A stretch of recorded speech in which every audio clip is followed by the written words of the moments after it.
नमस्कार दोस्तों, आज हम एक लिवर की खास बीमारी के बारे में बात करते हैं जिसे हम क्रॉनिक वायरल हेपेटाइटिस कहते हैं। यह बीमारी प्रमुखतः दो तरह के वायरसेस से होती है जिन्हें हम हेपेटाइटिस बी वायरस और हेपेटाइटिस सी वायरस के नाम से जानते हैं।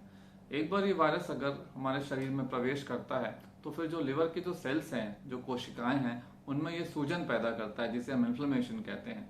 और ये जो इन्फ्लेमेशन है वो सालों साल तक लिवर में रहता है और धीरे धीरे करके लिवर को खराब कर सकता है। आइए अब ये जानते हैं कि ये किस तरह से जो वायरसेस हैं वो हमारे शरीर में प्रवेश कर सकते हैं। तो ये देखा गया है कि अगर कोई जो संक्रमित व्यक्ति है, अगर उसका खून, उसका जो रक्त है वो किसी भी प्रकार से अगर किसी स्वस्थ व्यक्ति के जो रक्त से अगर मिलता है तो जो स्वस्थ व्यक्ति है उसको भी ऐसा इन्फेक्शन हो सकता है।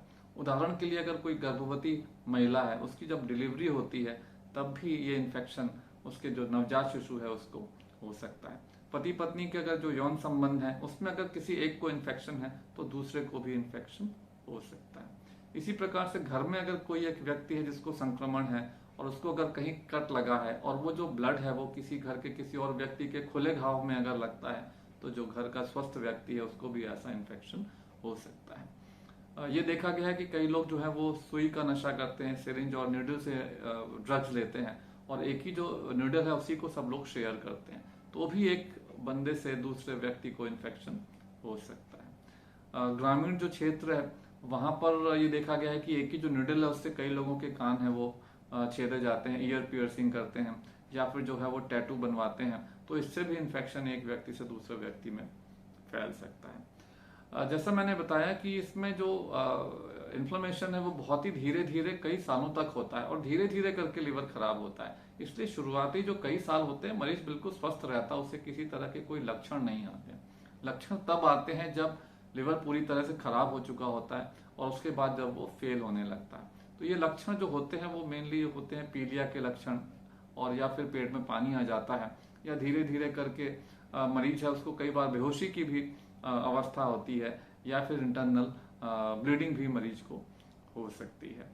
इसीलिए जरूरी है कि शुरुआती अवस्था में जब ये बीमारी बहुत एडवांस नहीं है तभी इसका जो है वो डायग्नोसिस कर लेना चाहिए। और इसका जो डायग्नोसिस है ये बहुत ही सरल है और बड़े ही सिंपल टेस्ट, किफायती टेस्ट के द्वारा ये जो इस बीमारी का डायग्नोसिस हो सकता है। तो ऐसे लोग जिनको पीलिया है या लिवर फेलियर है उनको ये टेस्ट कराना चाहिए। इसके अलावा रूटीन टेस्ट के दौरान जिनके जो लिवर फंक्शन टेस्ट हैं उसमें लिवर टेस्ट, SGOT और SGPT जो है वो अगर बढ़े हुए आते हैं तो ऐसे लोगों को भी अपना टेस्ट कराना चाहिए। इसके अलावा जो मरीज डायलिसिस पर हैं या जो प्रेग्नेंट फीमेल्स हैं जिससे उनके बच्चों को ना हो, तो उन लोगों को भी यह टेस्ट अवश्य रूप से करा लेना चाहिए। आजकल तो ये सलाह दी जाती है कि एक बार तो सभी लोगों को अपना ये हेपेटाइटिस बी और हेपेटाइटिस सी का टेस्ट करा लेना चाहिए।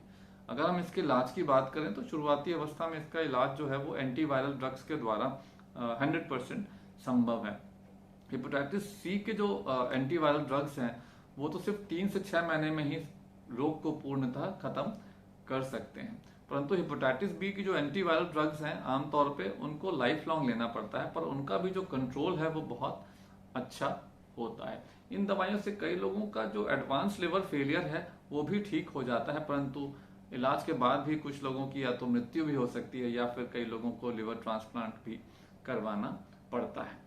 आइए बात करते हैं इस रोग से बचाव के बारे में। तो जिन कारणों से इस रोग का फैलाव होता है उन्हीं कारणों से अगर हम बचें तो फिर इस रोग से हम हमेशा के लिए बच सकते हैं। जैसे कि अगर कोई नीडल इस्तेमाल कर रहा है तो हमेशा डिस्पोजेबल नीडल यूज करना चाहिए। अगर घर में किसी व्यक्ति को संक्रमण है तो फिर उस व्यक्ति के जो रेजर है, टूथब्रश है और नेल कटर है इनको अलग रखना चाहिए। हेपेटाइटिस बी के तो जो है वो टीके भी उपलब्ध हैं, तो हर एक नवजात शिशु को आजकल हेपेटाइटिस बी के टीके लगते हैं। अगर घर में किसी एक व्यक्ति को संक्रमण है तो उसके साथ रहने वाले जो सभी लोग हैं उनको हेपेटाइटिस बी का टीका लगवा लेना चाहिए। इसी प्रकार से अगर पार्टनर्स हैं और उसमें से कोई अगर इन्फेक्टेड है तो जो दूसरा व्यक्ति है उसको भी इसका टीका लगवा लेना चाहिए। हेपेटाइटिस सी के भी टीके उपलब्ध नहीं है, परंतु इसका जो इस रोग का इलाज इतना कारगर है कि 3 से 6 महीने में ही मरीज पूर्ण रूप से स्वस्थ हो सकता है। आशा करता हूं कि आज की जानकारी से आपको लाभ होगा। धन्यवाद।